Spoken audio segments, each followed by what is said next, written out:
We're ready to prep. Show us what you do. Show them what we do. Got the pins. You're scuffing the pins?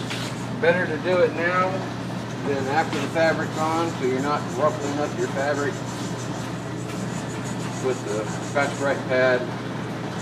So you're scuffing the pins so they'll take paint later? Correct. Okay.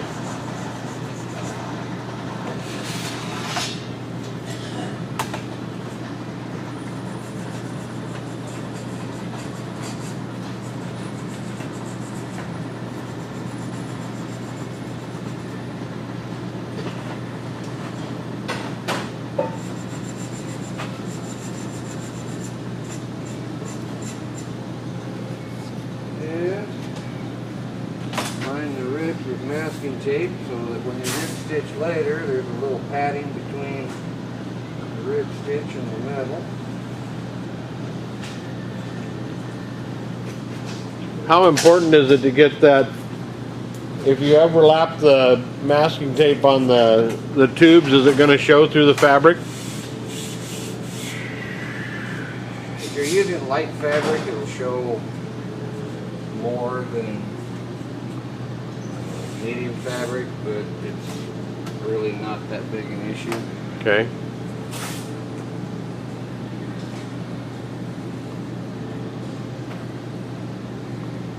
So it looks like you're holding back a little ways. Is that because of the way the stitches go? You just want it underneath the stitches, basically? It has more to do with the fact that they've got these braces in Okay. here. And so the tape, it's, like I said, it's strictly for padding for the rib stitches. And since you can't get a needle through those little brackets, there's no sense in putting tape on it. Okay. If you want to run the tape the full length of the rib, you can certainly do that. It's not going to hurt anything.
Okay. I will get an envelope and be right back.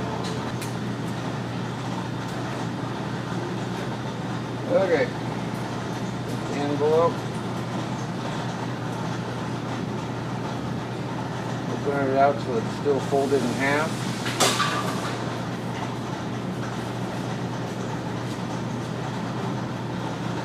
Lay it out on your frame. Stabilizer frame could be either left side or right side. How you cover it determines if it's left side or right side. And that's just by where the seam goes in the front. Correct. What I do, this is set to build a right hand. If you want to build a left hand, you turn it over. Okay. In frame. Right. So right now you're building the right hand? I'm building a right hand. It doesn't matter which one you do first. I just need a place to start, and that's as good a place as any. Okay.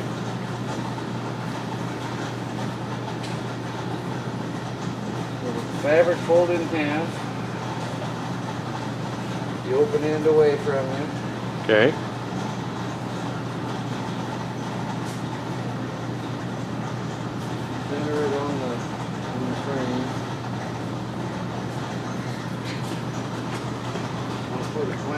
this in just to hold the fabric.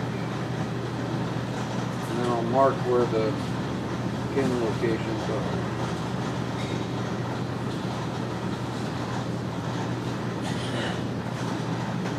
And by having the clamp down there, I can put a little bit of tension on it to get rid of the little bit of bag in the center.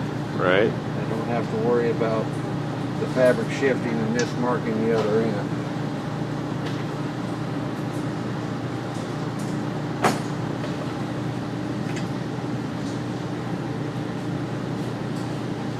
Cutting these, just go to the first point on the pinking shears. It doesn't look like much, but it's more than enough to, by the time you unfold the fabric, you've actually got double that width. So right. It's more than enough to go around. So you're just cutting that very first wave on the pinking shears. Correct. At least I'm trying to. Cedric's got stage fright. Bring in the double.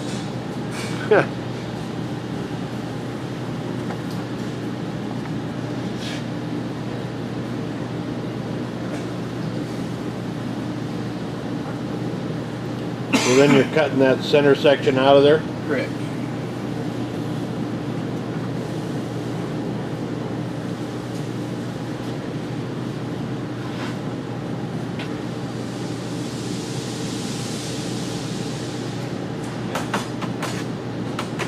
Alright.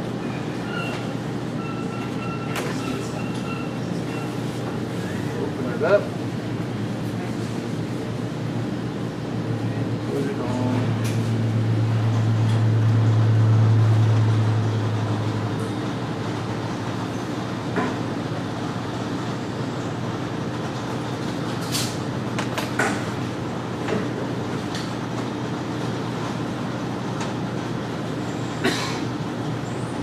So I don't get confused, I want this to be a right hand. This is the top side. I'll mark this piece of fabric with a big T so that I can remember throughout the folding, twisting, turning process which way is up, which way is down.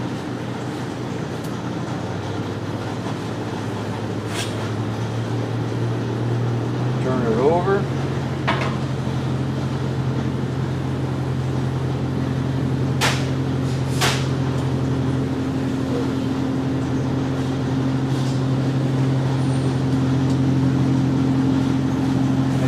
Bottom piece of fabric down and out of the way so when you're gluing you don't throw the glue on it.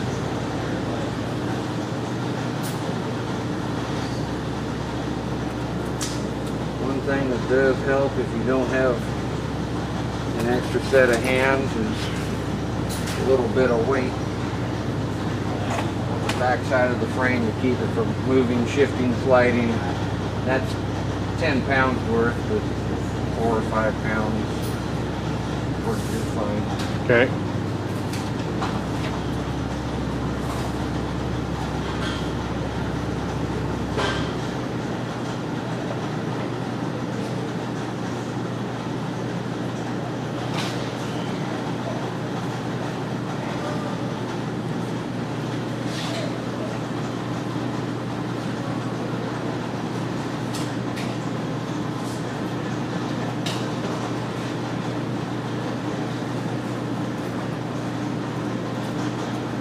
Now some guys out there aren't as quick as you are, and so they'll put a little bit of poly tack in the pail, and they'll notice it's really hot out or it starts getting thicker. Mm-hmm. If that happens, do you guys thin it at all?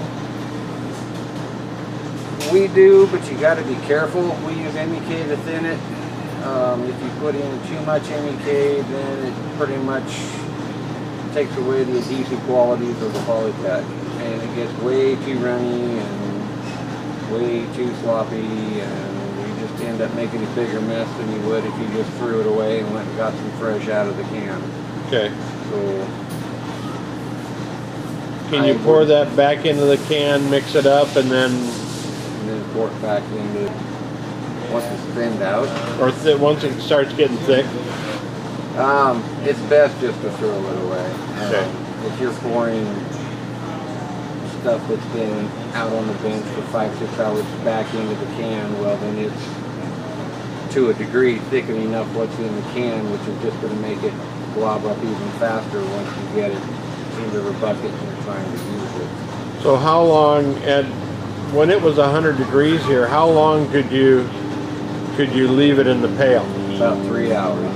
And then it was gone? And then it was garbage. Okay. And then we were pouring out what looked more like rubber cement than polytack. Okay. So, pick a side, any side. Concentrate your glue right on the front edge. Just how far or distance you do depends on your comfort level.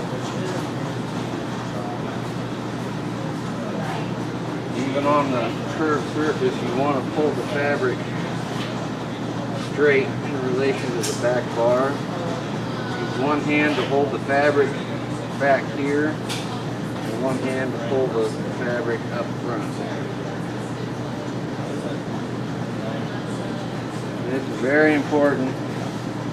Once you've got a section done, go back over. What that does, now you've got fabric on both sides, glue on both sides of the fabric, and the glue has gone through the fabric, and now you've got a much better bond because the glue is on both sides and it's holding everything to the metal frame. Okay.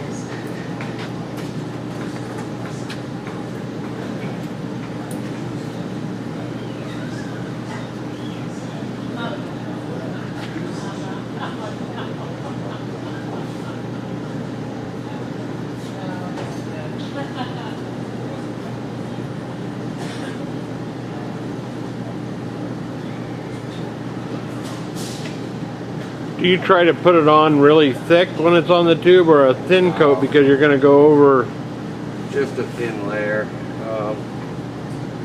If you put on too much, then it'll end up causing lumps and globs underneath the fabric that you'll have to clean up later. Right. So if you just use a little bit, there isn't so much time spent on cleanup. So I noticed that you've got like a wrinkle in the leading edge there. Mm-hmm. How are you going to deal with that? Will that iron out? I've got a couple of options. I can iron it out, or I can stretch it out. Oh.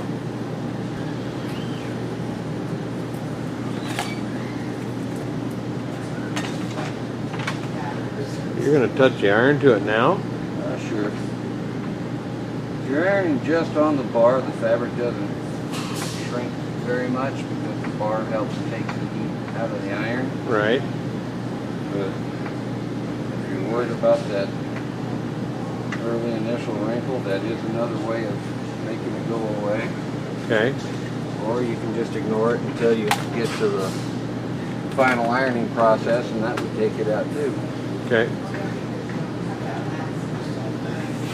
Okay, so we got the first section down. Turn it over.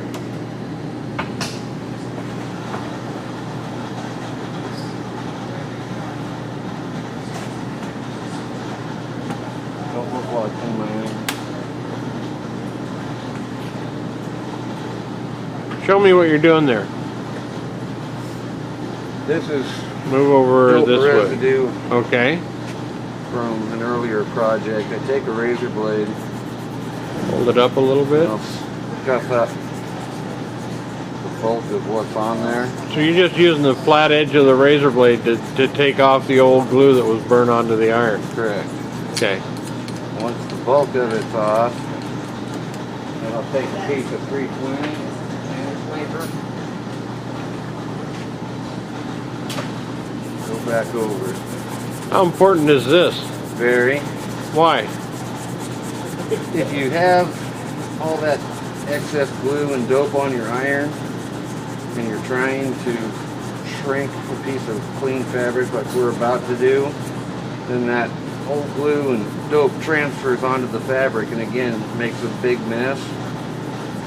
So clean iron is a happy iron. Okay. Sanding on any metal is going to leave residue, and it doesn't seem to matter how much you wipe the foot of the iron or what you wipe it with. When you initially touch the iron to the fabric, it's going to leave black marks. Right. Nothing to worry about. So now we're going to shrink the fabric to the curved contour of the part. And I'm only worried about enough fabric to get me from here to just to the inside of the tube. I'll usually use where the rib meets as my reference. Okay. For where I'm going to cut that fabric. So, an awful lot of excess there that we just don't need to worry about. By simply putting a little tension on the fabric and running the iron over will shrink the fabric around the curvature of the bar. Okay.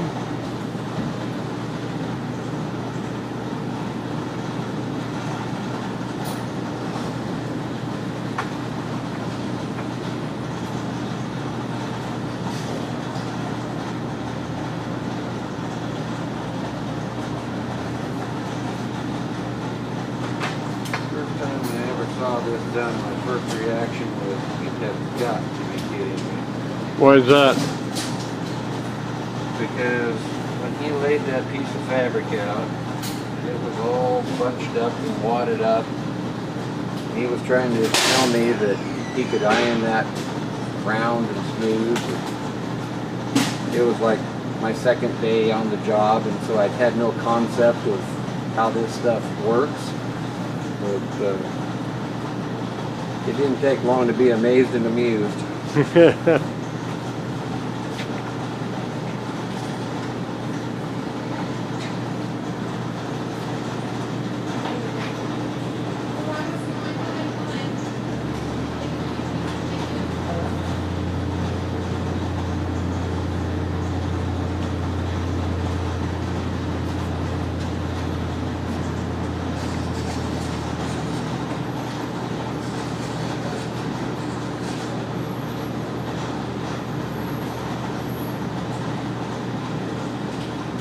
Okay, so now we've got a nice flat area to work with here.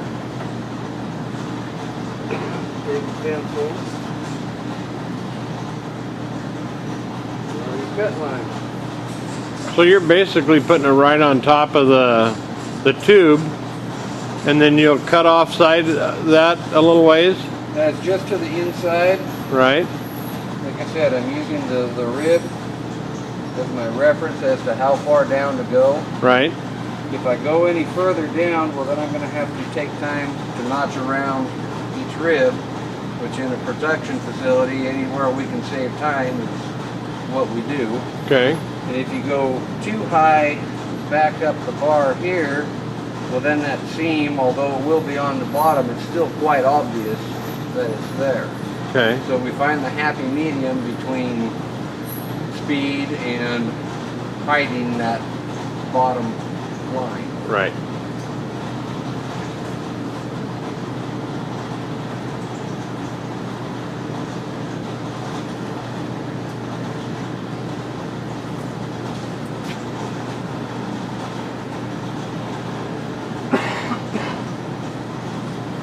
Okay, put that back over for a second, will you? Let me get a close-up of the line.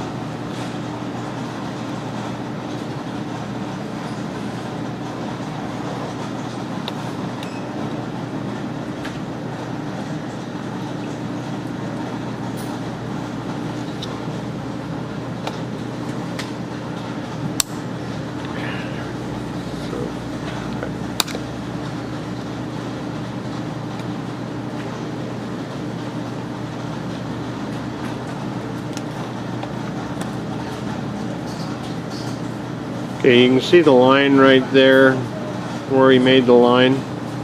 Just took a pencil and scribed it over the right using the tube to make the line. Okay.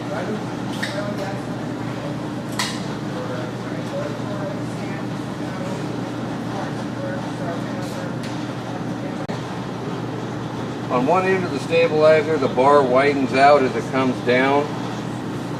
So when I'm drawing my line, I will just follow the outside edge of where that bar spreads out. Right, that would actually on the stabilizer be the inboard part of the stabilizer. You're following that line on the flat tube. Correct. Okay.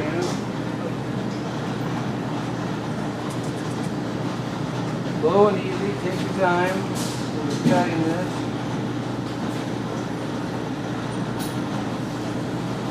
If you get in too big a hurry and just start hacking, it looks like a kindergartner did your cutting for you.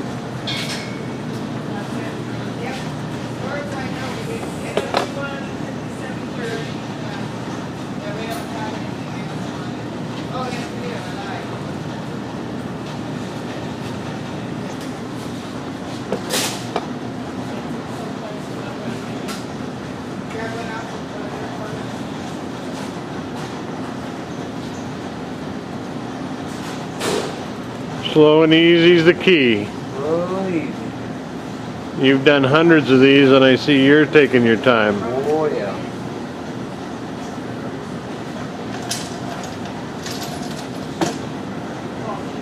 So, draw the straightest line in the world, it doesn't mean you can cut it. so the key to this whole thing on your seam is a straight line, a straight cut.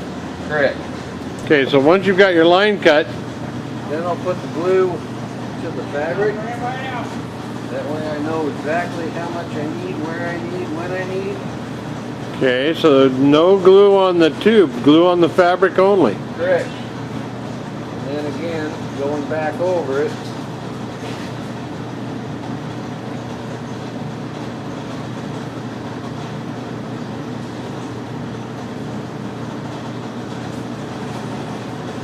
So I see you're not touching it much. You're a little bit, but mostly you're using the brush to smooth everything out. Yes, sir.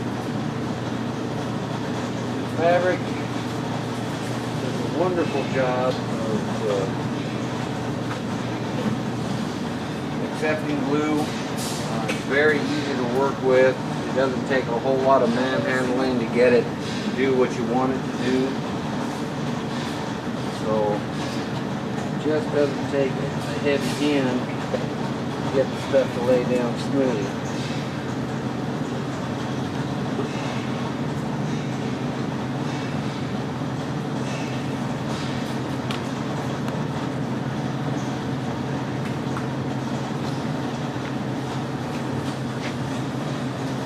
Make sure you get your ends tucked down,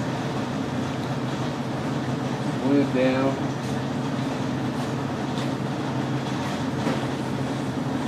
And what you want to see, ultimately when you're done, let you know you've got good glue coverage.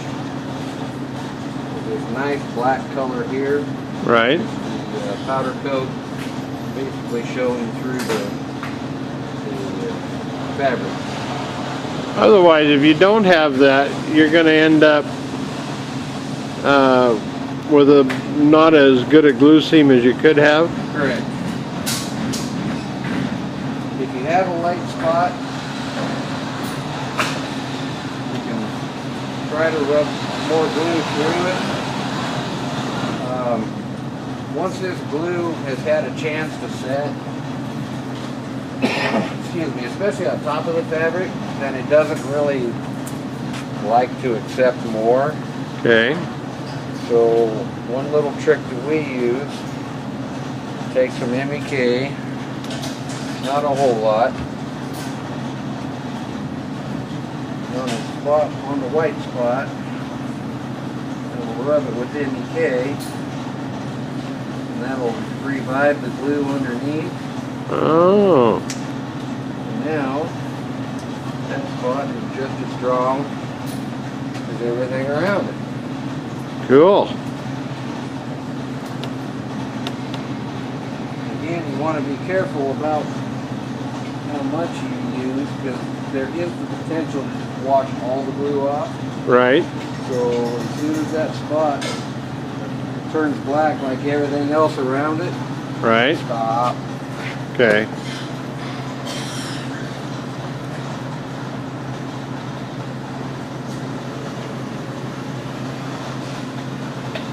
Get a wrinkle in the fabric during the process. You can take your hand and roll it out if the brush is not taking it out. Okay.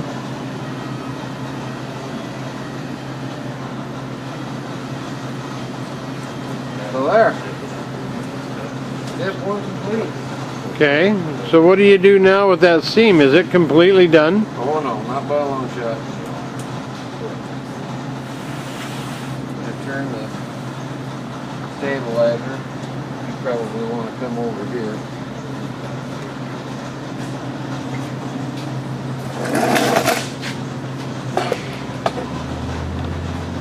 Out on this front end, and draw an angle. All the way down the front point. So that angle's about a 1/2 inch back? It's roughly 45 degrees to the Okay. end of the... That angle does not have to be exact. Okay. I don't know that I've ever drawn that angle the same way twice on any part in 8 years. Okay. It's dealer's choice, basically. Okay.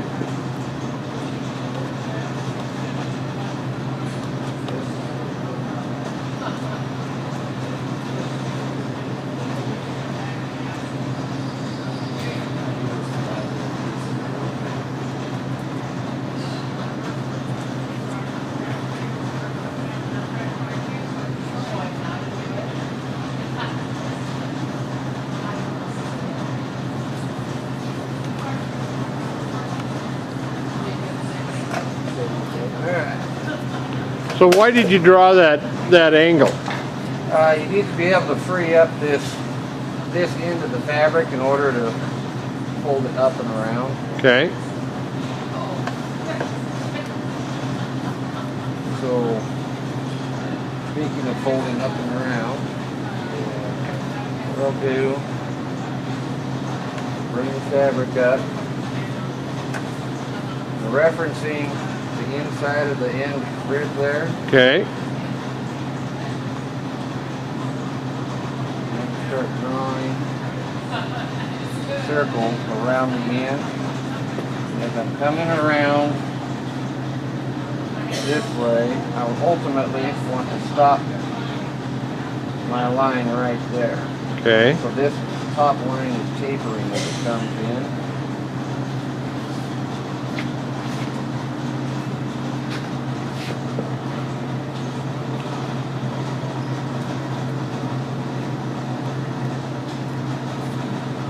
Okay, let me get a close-up of that. Okay. That's what you're looking for. All right.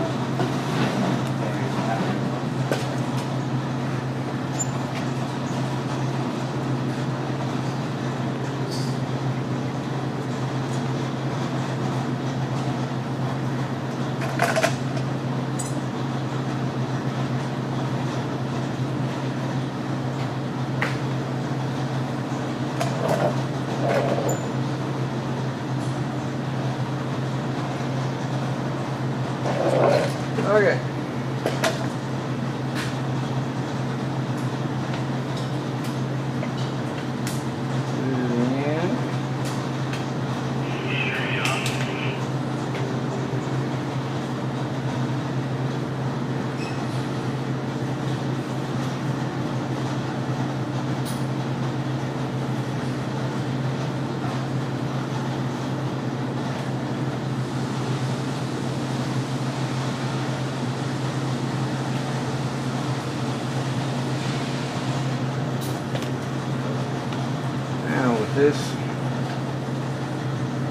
piece here.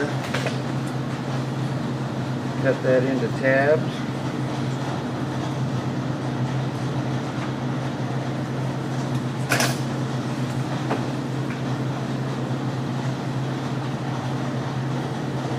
Again, the glue on the fabric. On the fabric.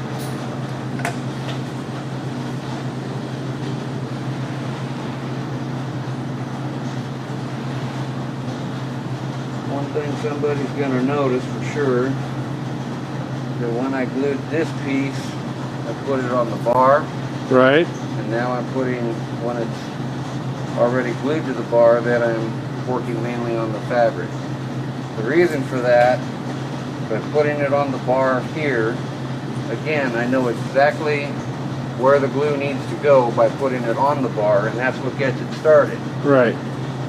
But anytime I'm working out on an outside edge that I don't want glue to be slopping over onto an adjoining surface or dribbling on the fabric below, then I'll glue the fabric edge, and I can control where the glue lays on the loose fabric on the edge. Right. Got our tabs down.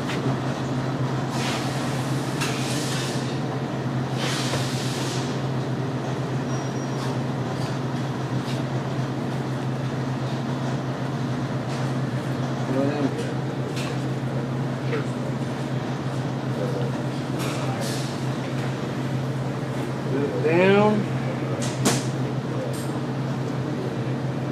Draw a matching angle on this piece of fabric. Match the first one you drew on this piece of fabric.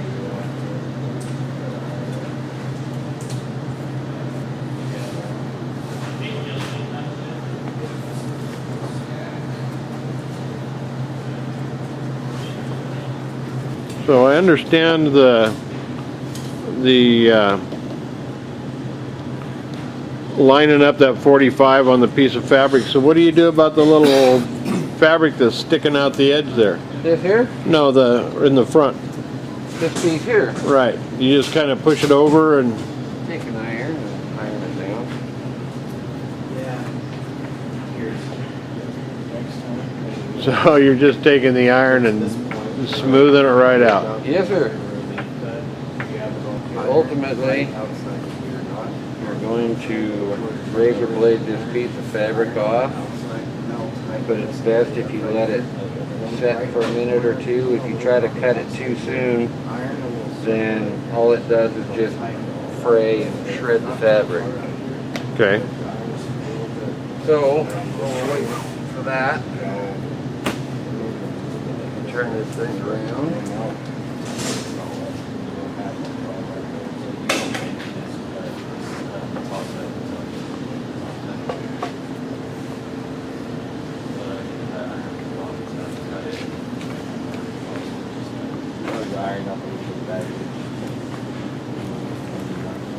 And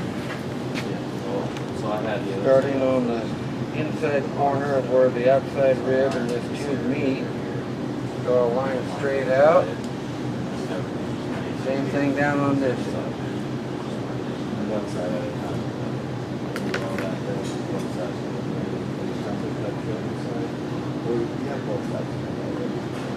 Make your cuts.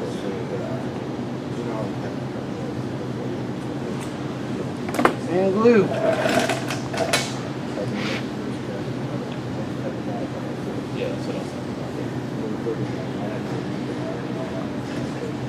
Again, the distance you run is determined by your comfort level, temperature. The cooler the temperature, the further you can go. And the poly tack dries really fast. Yes, it does.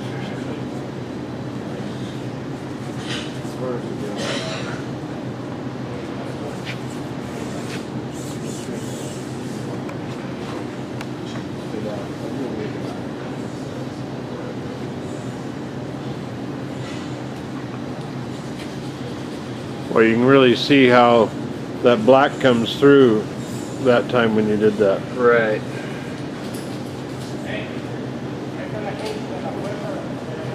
that's what you want.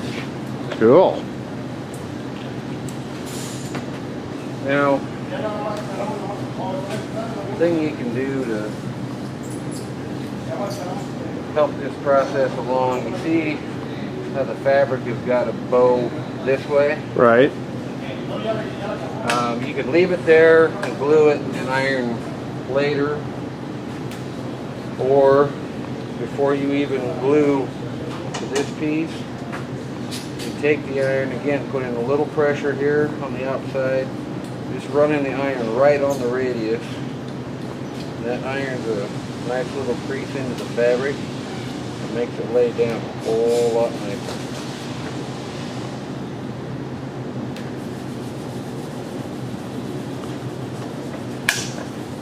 Cool. You can come in and finish Again on the fabric. on the fabric this time, yep.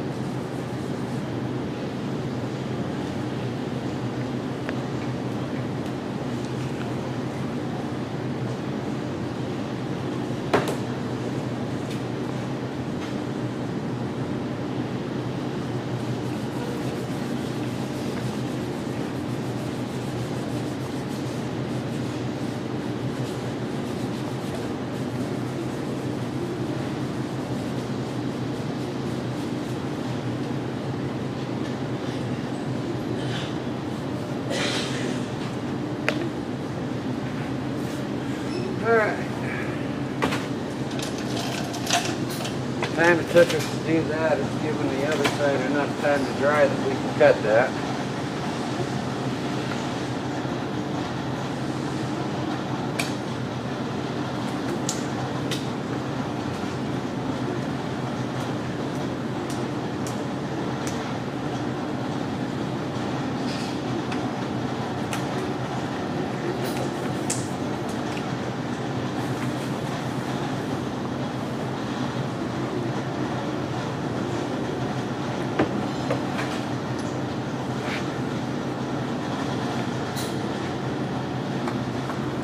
New razor blades. You guys go through a lot of razor Fresh blades blade, back every here, cut. don't you? Every cut, fresh blade. Every cut. We have too much time and effort in these things to have our projects looking like garbage because we used a semi-sharp blade and it just shredded the fabric. It tends to look like someone let the cat out and it had some fun.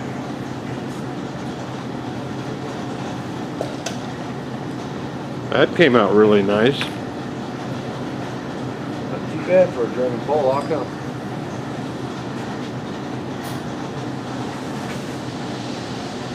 Bend it around, cut the other side.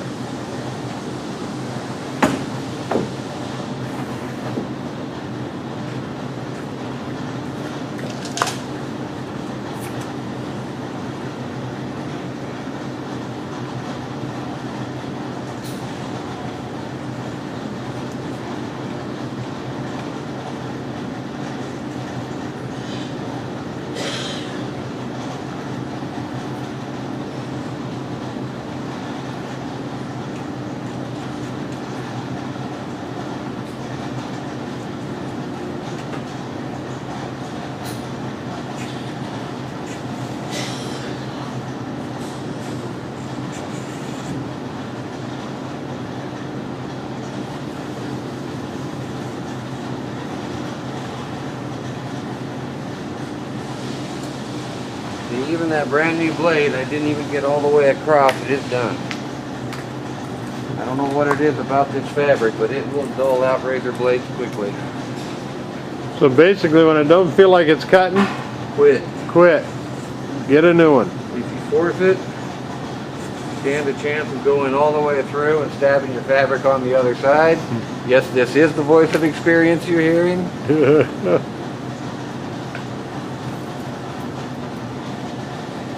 So, once you got that razor bladed off, move down the end.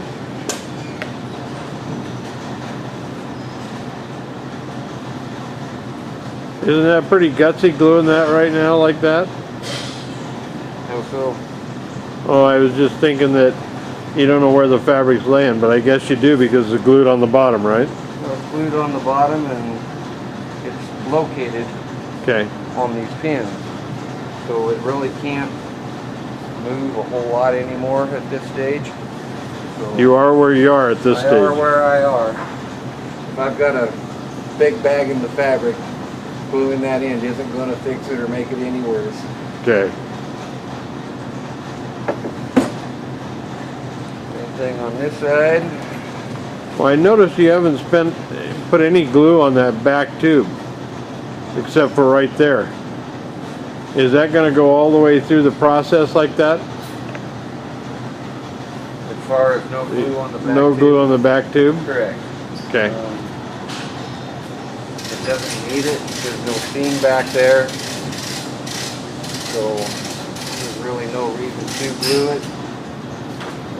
I suppose you could work glue through the fabric, but you would just make a bigger mess than it's worth. And there's no need for it? Correct. Okay. So now I'm looking at, before we go too much farther, and you're probably going to cover this, but I'm going to come up there and ask some questions. Okay. And you're probably going to cover it, but I'm looking at, right here you've got a bubble and you've got like a little wrinkle there and a wrinkle here. You're right. Are we worried about that? Yes, we are. Okay. Next Why are we on the worried list. about that? Every one of those bubbles and wrinkles, if you don't take care of it, it will just transfer through each level of fabric that you put on. And so it shows through every step of the painting process, every step of the silver process, every step of the paint process. So if you don't get rid of it, when you're done, it's there and you get to see it every time you look at your airplane. Okay. So again, using small iron. Let's back up here a little bit. Okay. Okay. I'll start anywhere along the bottom, and as I'm ironing this, I'm rolling the iron and bringing it up at an angle. It covers more ground that way, so you get a more even distribution. If there is a blob of glue sitting under that fabric anywhere, by rolling it at an angle, it gives the old snowplow effect and just kind of pushes the glue up and out. Okay, wow, iron that one out. I want to, because I've got a noticeable wrinkle here, and I just can't hardly believe that's going to come out.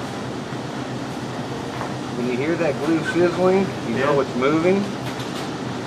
Oh wow, it did come out. So if you have a big ugly wrinkle like that, you keep going over it so you can't hear the glue burning anymore. Oh. And once that glue is done sizzling, and it's very noticeable, no mistaking it, then that wrinkle is gone. Wow. The wrinkle is gone. I noticed you got some, it feels rough right there. Is that Well, that's that glue that just came through the fabric as it was shrinking. okay?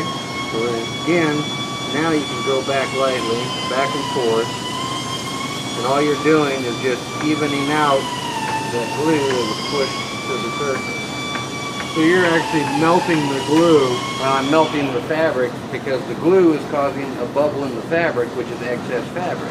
Okay. So by going over it with the iron and shrinking the fabric, the glue has to go somewhere. It's coming up and out through the fabric. And then your iron just smooths the glue out, gives you a nice smooth finish. Correct.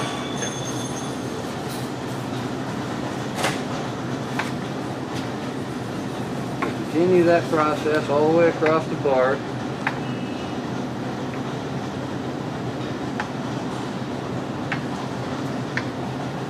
So this process right here is probably the most important thing you could do. Yes, because what your base looks like, the rest will follow. Okay.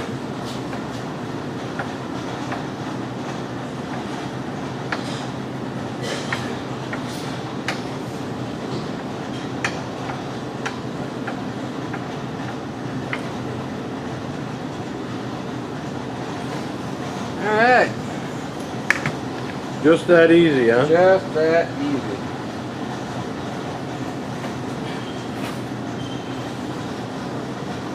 Then, pull the top piece of fabric over. Basically, just do it all over again. So did you just clean your iron again? Yes, I did. It's Clean that iron, important, clean huh? off it. Oh, yes. And Doesn't it if wear you're out iron- the shoes? No, we're using 320 is a fairly light grit sandpaper, and these irons are built very well, so you can sand them down numerous times, and they'll just keep on going. Okay.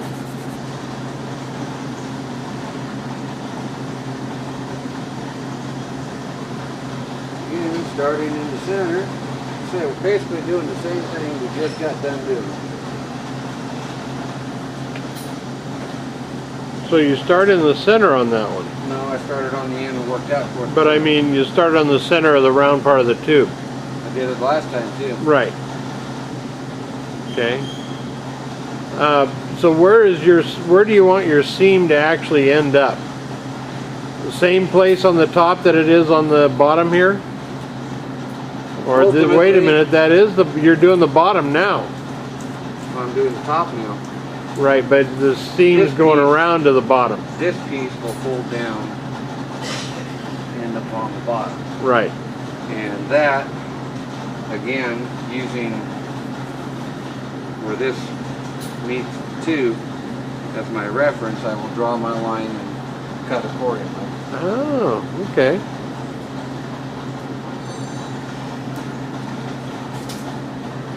Again, go back over. Does that help, does that soften any of the glue underneath when you do that? Is it all bonding, the whole thing bonding together? Right. This glue has a lot of, well, I don't know about a lot, but it does have MEK in it. It does have acetone in it, and it does help soften up what's already there so that the two layers are not only, the first layer is not only bonded to the bar, but the second layer is bonded to the first layer. Right.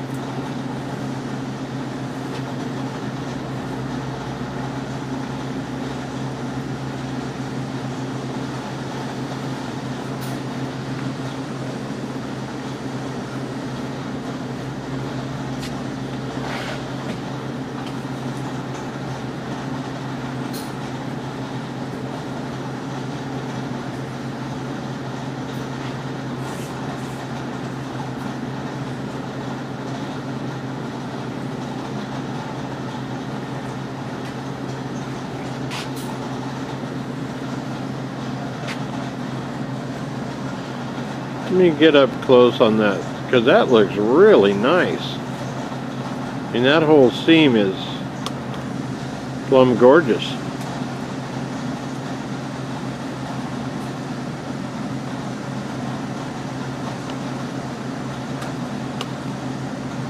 Okay. Got it? Got it. Okay.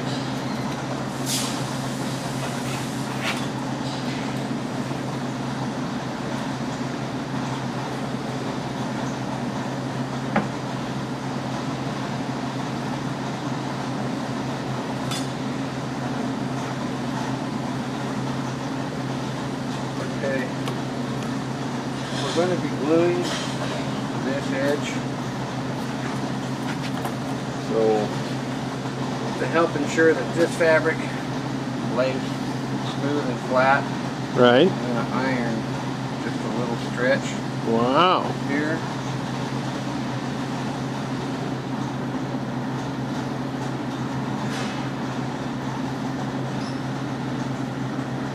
Yeah. Look at that.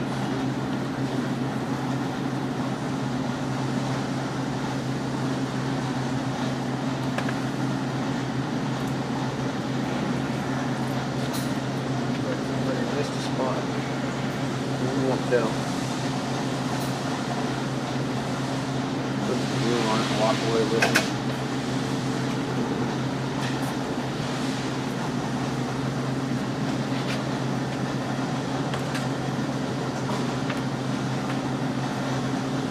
Oh, there you go, ironing that back around. Yes, sir.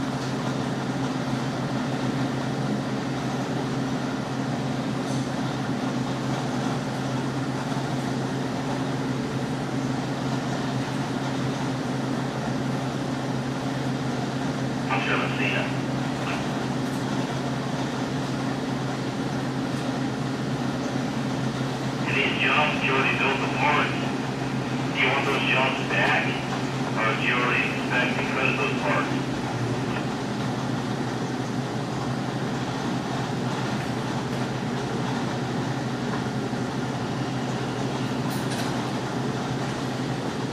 You're putting a lot of pressure on that fabric. You're pulling hard on it with your left hand while you're ironing it. No, I'm really not. You're really not?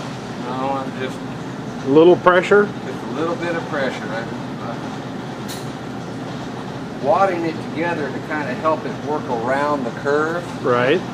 And I'm bracing with my forearm and just I'm not pushing down, it's just laying there. Right. And all I need is enough tension on this fabric, which I can control with my thumb, which is really the only thing that's pulling the fabric back is my thumb. Okay. It just looks like I'm working hard. Keeps the bosses guessing that way. There you go.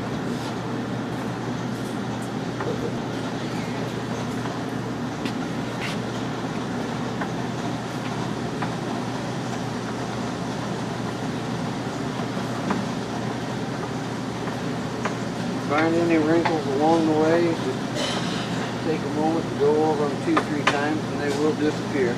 And those are wrinkles in the... The previous layer of fabric. Okay. No matter how well you go over it, you're always going to find just one more.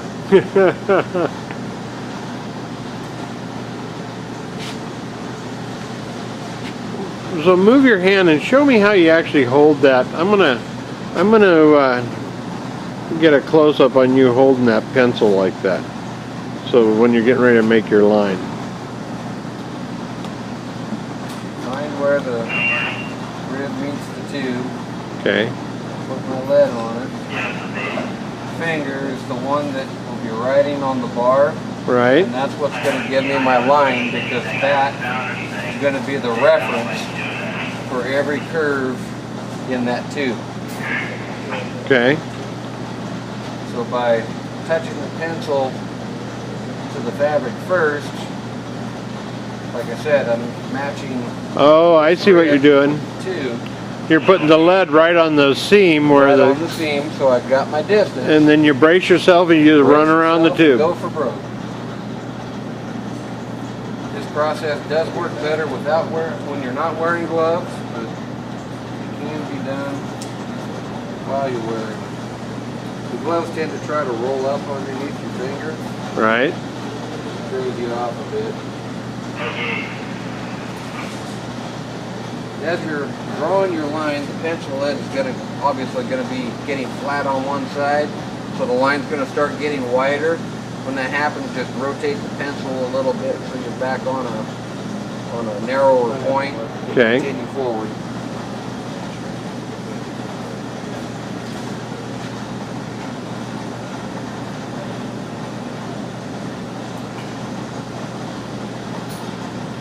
On this side, whereas on that wider spot we got wider and followed around. Right. On this side, we're just going to maintain that same line all the way across. We're not going to get wider as the metal gets wider down on the other end. Okay. That's because you want this to cover with the tape. Correct. If you went wider, it wouldn't cover with the tape. It would, but this gives you more coverage by keeping it uniform. And again, a nice clean cut. Take your time. That's right. Then on this end, that same 45-inch degree angle we drew the first time, Okay. we're going to duplicate it again. Okay.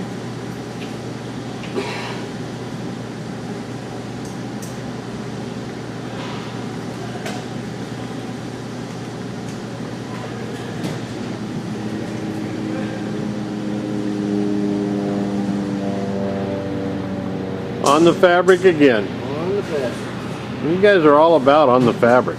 We like on the fabric.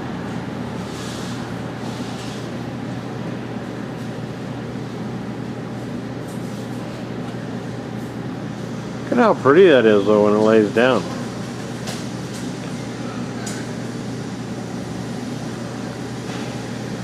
That's where we're at. We like pretty too.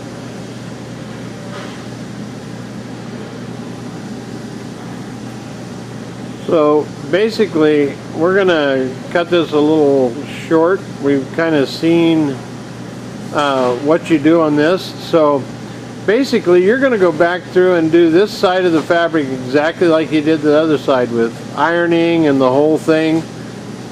The ends are gonna be identical to what you did the first time. Yep. And the only difference being is that obviously when you cut your end fabric, you mark it and cut it with scissors, not a razor blade. right. But other than that, And everything else. the end fabric, when you cut the end fabric, is it gonna stop in the middle of this tube? No, it comes Oh, it's gonna overlap clear over to the, out to the outside edge of that end rib. just exactly like the other one, only Correct. it's cut with Pinky pinky shears shears. instead of razor blade. Okay. But everything else is the same.